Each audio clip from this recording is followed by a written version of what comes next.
Let me know if you're all ready. Yeah.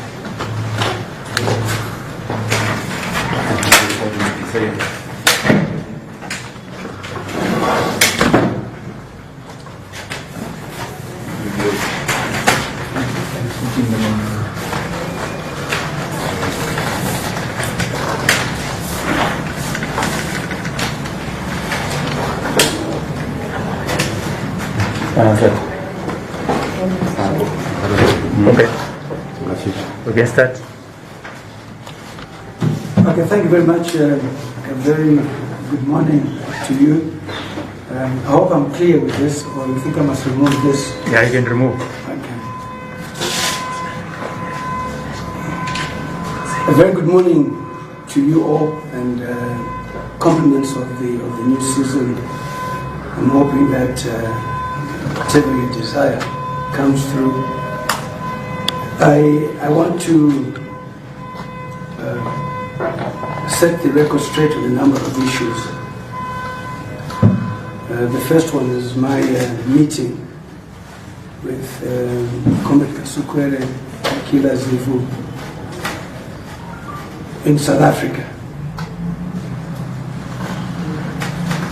It wasn't the first meeting, neither is it going to be the last meeting. For as long as we are Zimbabwean, we shall meet, we shall talk about any issue that we feel is of national interest, personal, business. That's what must be understood. And I could see that ZANU-PF has a tendency of labeling everyone G40, G40, G40. But I also believe that the media has not been diligent enough to really give the history of where we are. As a former office bearer in ZANU-PF of repute, not an activism. My involvement with ZANU-PF did not start now. It started when I was involved in sport, when I was 16 years old, when we believed that we needed to break the barrier of white dominance in sport, in rugby and cricket.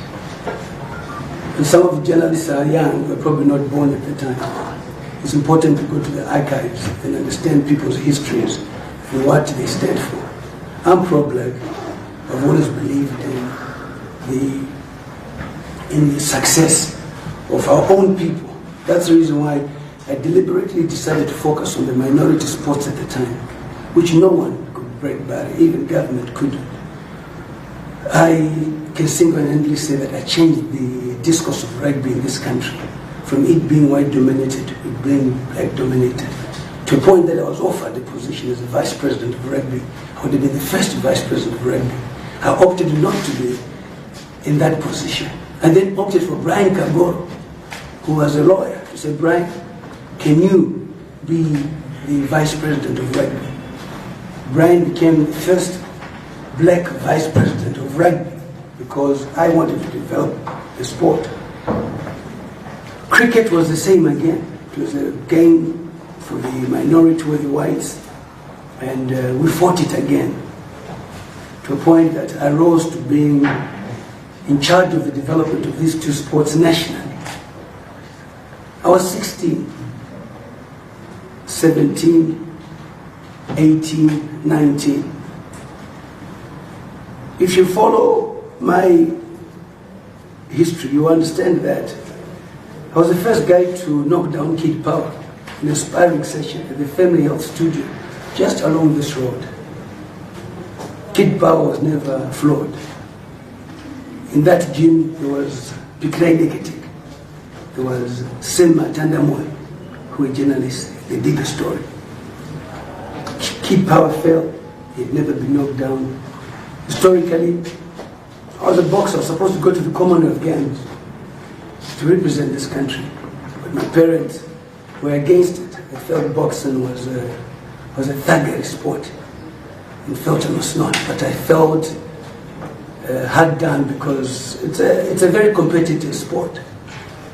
So, if you follow my history, you understand, and it's important for us to understand people's history.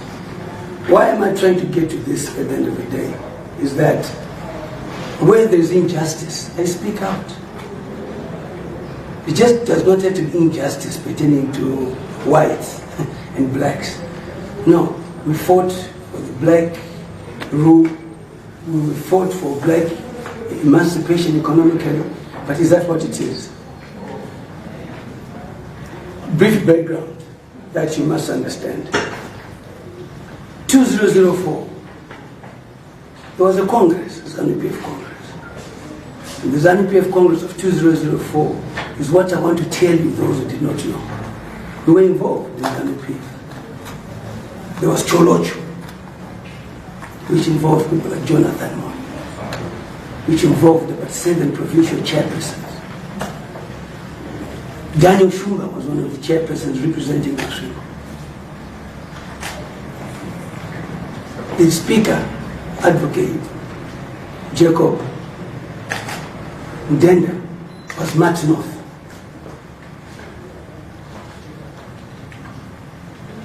Chiangwa was Marsh West. The current president, E.D., then controlled 7.5 provinces. The only 2 provinces that was not in control of was Marsh East and Marsh Central, which are critical in anybody winning an election in this country from a national point of view, because they're as good as one-party state. We lobbied, and this was an internal democracy scenario, internal democracy, which is allowed to prevail in a party. You choose who you want, and unfortunately, with so much Putin and all that, 2004, I supported ED. The question that I have for you, for those who claim to support ED, if you're not there beyond, before 2004, then you don't know ED. That's when politics was politics. It was a battle of the Karanga's supremacy and the Zulu supremacy. The Karangas believed it was time for them to be in power. While the Karangas believed it was time for them to be in power, they also collaborated with other minority tribes. It was given that the Zulus had been in power for a long time, and the Karangas must come in. The Karangas teamed up with the Ndebelés. So Mat South, Mat North, Bulawayo. And then they came and teamed up with Manika, Panasamanyika. So the province I'm talking about, if you talk about Mat North, Mat South, that's 3, and Bulawayo, that's 3. Masringo, 4. And then you've got Manika. Then you've got Marsh West. And you've got Harai. So I spoke about 7.5 provinces for you to understand the demographics. So the only 2 Zulu provinces in total were Marsh Central and Marsh East. Marsh West is not really a Zulu province because a lot of people who have moved there during the struggle, it was a Zipra-controlled area. And most of the people moved there from the Karanga region, Masringo, to go there. So it's kind of mixed. So you cannot call it a Zulu province. Tyson Kasukuwere was involved, working with the late General Rex Mujuru, who was power in terms of what happened in the struggle and what happened in ZANU-PF politics at the end of the day. He was a Zulu. With 2 provinces on their side, they managed to overturn a decision which could have got ED to be president in 2004, to be vice president in 2004. Then the gender card was played. Say, no, we must bring in a woman VP. That was ultimately a masterstroke, because no one could then say no. But the truth of the matter is that ED, if anything, was supposed to have been vice president during that time. So I'm not surprised that he's president today, because it was always in the making. Kasukuwere, I was on ED's side. We nearly had a fight at HICC to a point that a group of youth, were about 8 of them were sent to get me out of the Congress. out of the Congress because I was vocal about it at the end of the day. We then moved, and then chairpersons were then fired at the time. Mujuru visited Chiango at his office and told them, you're part of this and you're coordinating, but you know that you've got many crimes while you're doing this. You have to call every chairperson that you're going on this side. Chiango did it, and with Mujuru sitting in front of you and telling you to call everybody. He had no choice but to do it. And that's how it all came to it. When I talk about Philip vacillating, I talk about that. And he then sold everybody out. And the whole issue became weaker because he then started telling people, Professor Moyo, have your differences. But the problem with politics, which you've not understood, is that people work for a certain vision and for a certain leader. And he clearly supported ED. So is Daniel Shumba. The question that the media must be asking is that, but why are these guys not stuck to that? Where is Daniel Shumba? Where is Daniel Shumba opposition? Why is it that anybody in ZANU-PF who had a powerful position becomes opposition? It's foot for foot, but yet they were for ED. And what was critical at that point in time that most of them suffered through their businesses. Daniel Shumba's businesses were taken away. There was paging, which happened at the time. And in that paging happening, people expect the leader who they support to come and cover them. But again, every leader has got his own strategy. One will come out, others don't, they remain quiet.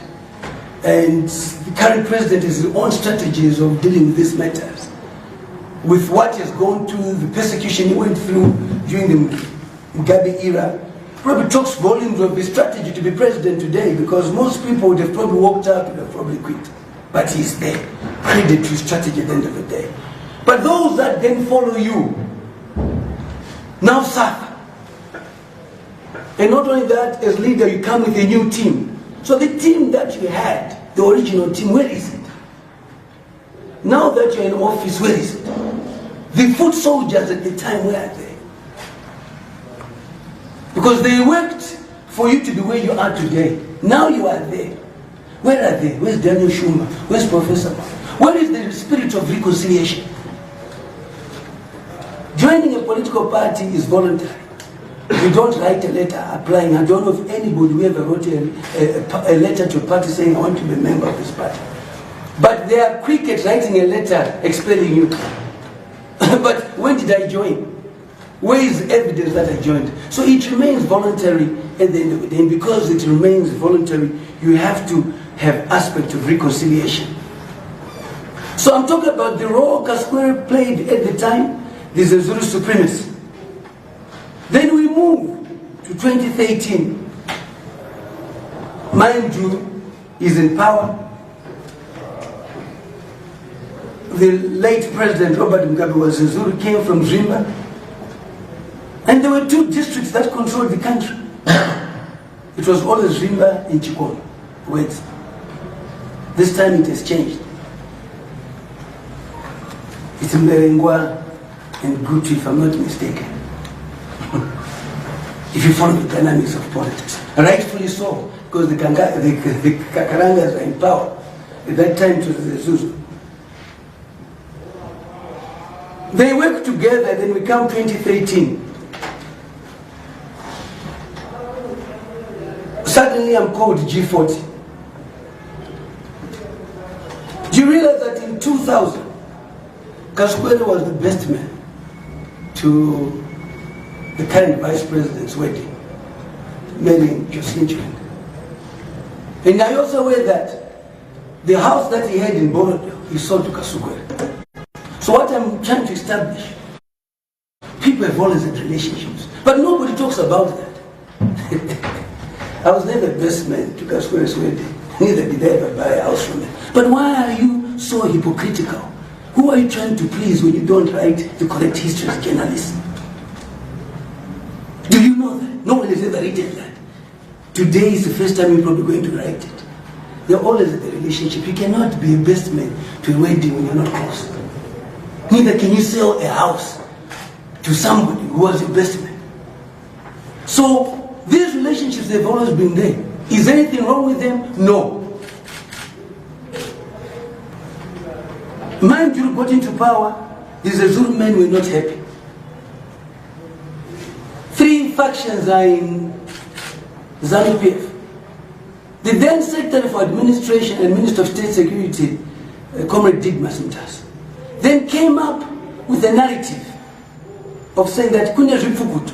Zvifukutu at that time was G40 and Lacoste. And there's no that Gamatos. So you get Drone Gamatos and go to Zvifukutu. And that was his narration. Him being State Security Minister, I'm sure he was privy to certain information. He was Secretary for Administration for the party, a confidant of the then President. So the factions in ZANU-PF in 2013 were Gamato, were G40, and of Manjuru wanting to be president is not true. That's the reason why I keep on talking to the people at the time. That's the reason why I keep on engaging Comrade Kasukuwere. You say, Comrade Kasukuwere, you were coordinator of this team that then came up with the Gamatoks being a cabal wanting to take over from the late President R.G. Mugabe. Ndipo pane nyaya ipa. Kuti saka, who was Comrade Kasukuwere working with? He was working with the current Honorable Vice President Chiwenga. He was working with the current President E.D. and many others. I thought I would bring the prominent ones. But nobody talks about that. And the court office in Central Avenue, it is Coma office, they were meeting. So I respect the whole veterans of this country. I respect Anamai Mjuru, Comrade Didmas Mtasa, Rugare Gumbo, Comrade Mvundura, Comrade Kaukondi, Comrade Mshore, and March Central was a chairman who trained my Mjuru Kondo. The president then was very clear. He was the center of power. Why is it that when the center of power is no longer the center of power, you then punish people who follow the center of power? We all did what the center of power wanted, that was R.G. Mugabe. We all did that. Today we're doing what ED wants. But why should then somebody coming in after ED start persecuting people who supported ED or supported Comrade Mugabe, the late? It's the center of power. Didn't the current president say Pamberina Comrade Grace Mugabe? He did I never did. That's why I know my video, guys. In a number of slogan, they would Pamberina Mugabe, and I was never going to do it. Because you like it. Young is the agenda, G40. So can ask my G40. You make a pass Zinga.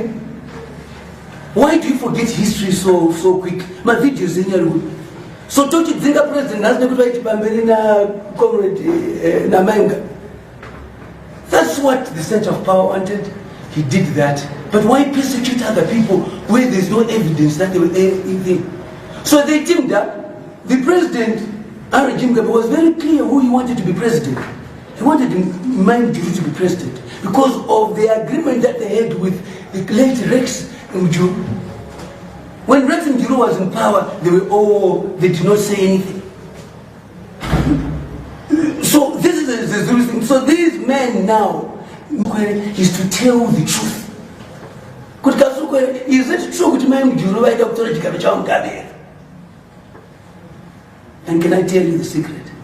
Kasukuwere said no. And I said, one day may you tell Zimbabweans the truth. Because politics is such that when people want power, they cook up stories. At that point in time, CIO's reports were positive. Were pro-Mugabe, which means pro-Manjuru. Police reports were Commissioner General as well. Prison politicians, the late Mondi, were pro. Air Force Shiri, they were pro. So I'm telling you the truth. So these 4 service chiefs were seen to be enemies supporting Manjuru, yet they were liberators of the struggle and they were commanders. Only military intelligence was against. But it was not good enough to convince the president, then the late Mugabe, that people, there was something going on, because 4 reports were positive. 1 was not. That's when they then said, let's now recruit the first lady. Because the only way we can deal with distorting this information with Manjuru under power is through bedroom politics. The first lady, Mira Soko, one of Gokwe,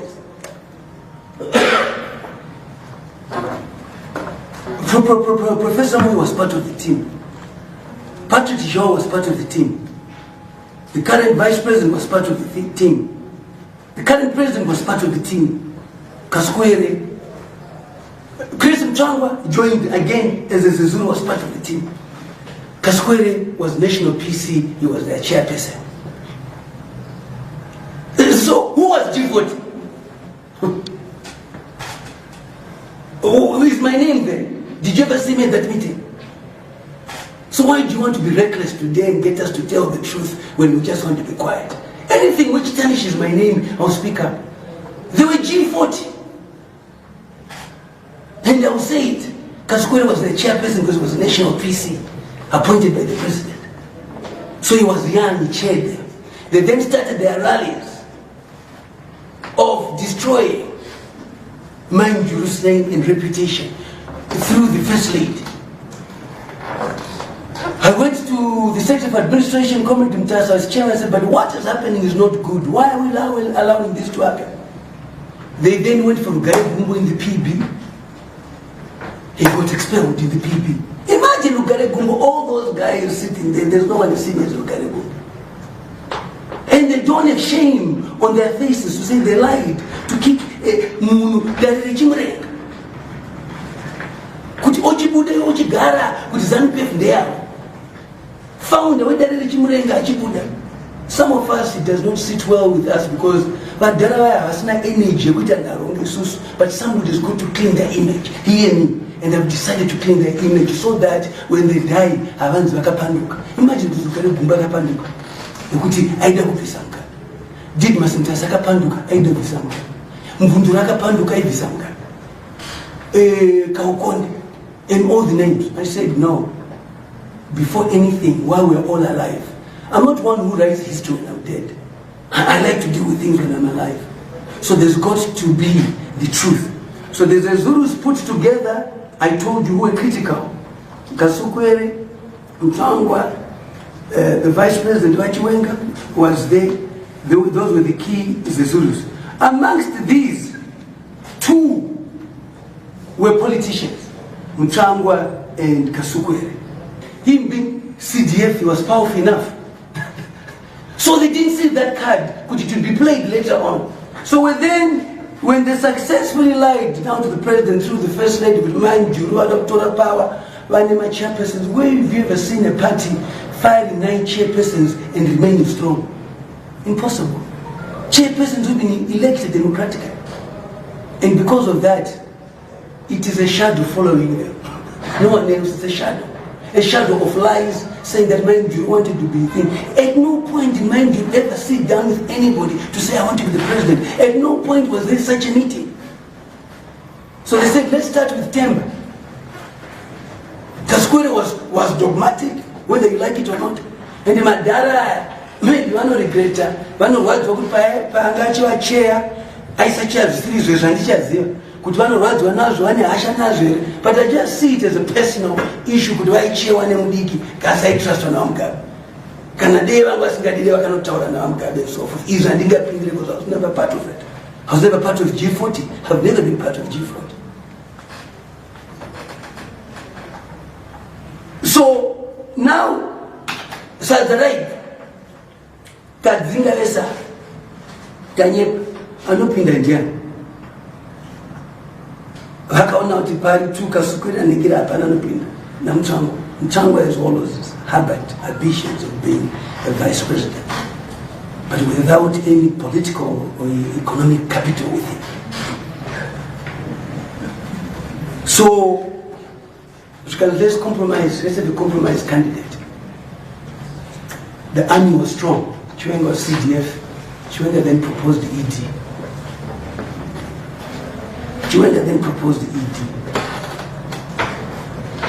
Which I always said he was supposed to be in power. Like anybody else can you know that Arapinda Vataka Sungan. This is the cost, as you would appreciate. That paging started.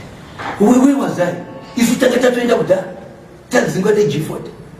Sakamondo na Itala na Kasukuwere na Asmonti ndiri G40. My G40 original data. So the paging started. The president, as we know, then escaped the country through the border.